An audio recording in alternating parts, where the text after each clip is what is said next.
गुजरात में 2002 में हुए दंगों के दौरान बिल्किस बानो से गैंग रेप और उनके परिवार के 7 सदस्यों की हत्या में सजा काट रहे सभी 11 अभियुक्त रिहा कर दिए गए हैं। गुजरात सरकार की माफी नीति के तहत 15 अगस्त को जसवंत नायक, गोविंद नाइक, शैलेश भट्ट, राधेश्याम शाह, विपिन चंद्र जोशी, केशरभाई वोहानिया, प्रदीप मोडिया, बाका भाई वोहानिया, राजू भाई सोनी, मितेश भट्ट और रमेश चांदना को गोधरा उप कारागार से छोड़ दिया गया।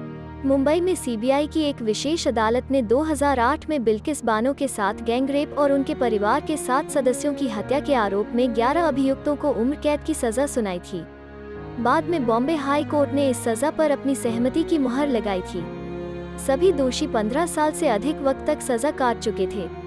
इस आधार पर इनमें से एक अभियुक्त राधेश्याम शाह ने सजा में रियायत की गुहार लगाई थी।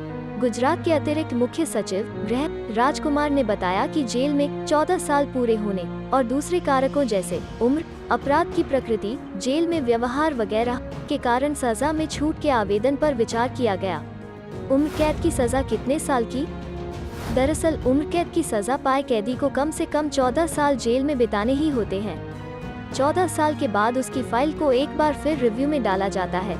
उम्र, अपराध की प्रकृति, जेल में व्यवहार वगैरह के आधार पर उनकी सजा घटाई जा सकती है। अगर सरकार को ऐसा लगता है कि कैदी ने अपने अपराध के मुताबिक सजा पा ली है, तो उसे रिहा भी किया जा सकता है। कई बार कैदी को गंभीर रूप से बीमार होने के आधार पर छोड़ दिया जाता है, लेकिन ये जरूरी नहीं है। कई बार अपराधी की सजा को उम्र भर के लिए बरकरार रखा जाता है, लेकिन इस प्रावधान के तहत हल्के जुर्म के आरोप में बंद कैदियों को छोड़ा जाता है। संगीन मामलों में ऐसा नहीं होता है। बिल्किस बानो के साथ क्या हुआ था? 27 फरवरी 2002 को कार सेवकों से भरी साबरमती एक्सप्रेस के कुछ डिब्बों में गोधरा के पास आग लगाए जाने से 59 लोगों की मौत के बाद गुजरात में दंगे भड़क उठे थे। दंगाइयों के हमले से बचने के लिए बिल्किस बानो गोद की बेटी और 15 दूसरे लोगों के साथ गांव से भाग गई थी। उस वक्त वो 5 महीने की गर्भवती थी। सीबीआई की जांच, थाने में शिकायत दर्ज होने के बाद जांच शुरू हुई, लेकिन पुलिस ने सबूतों के अभाव में केस खारिज कर दिया। इसके बाद बिल्किस मानवाधिकार आयोग पहुंची और सुप्रीम कोर्ट में याचिका दायर की गई। सुप्रीम कोर्ट ने क्लोजर रिपोर्ट को खारिज कर दिया और सीबीआई को मामले की नए सिरे से जांच करने का आदेश दिया। सीबीआई ने चार्जशीट में 18 लोगों को दोषी पाया था। इनमें 5 पुलिसकर्मी समेत 2 डॉक्टर भी शामिल थे, जिन पर अभियुक्त की मदद करने के लिए सबूतों से छेड़छाड़ का आरोप था। इंसाफ की लंबी लड़ाई।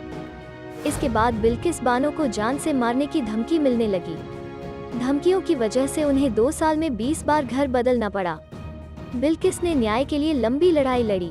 धमकियां मिलने और इंसाफ न मिलने की आशंका को देखते हुए उन्होंने सुप्रीम कोर्ट से अपना केस गुजरात से बाहर किसी दूसरे राज्य में शिफ्ट करने की अपील की। मामला मुंबई कोर्ट भेज दिया गया।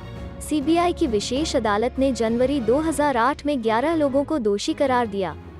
इन लोगों पर गर्भवती महिला के रेप, हत्या और गैरकानूनी तौर पर एक जगह इकट्ठा होने का आरोप लगाया गया था।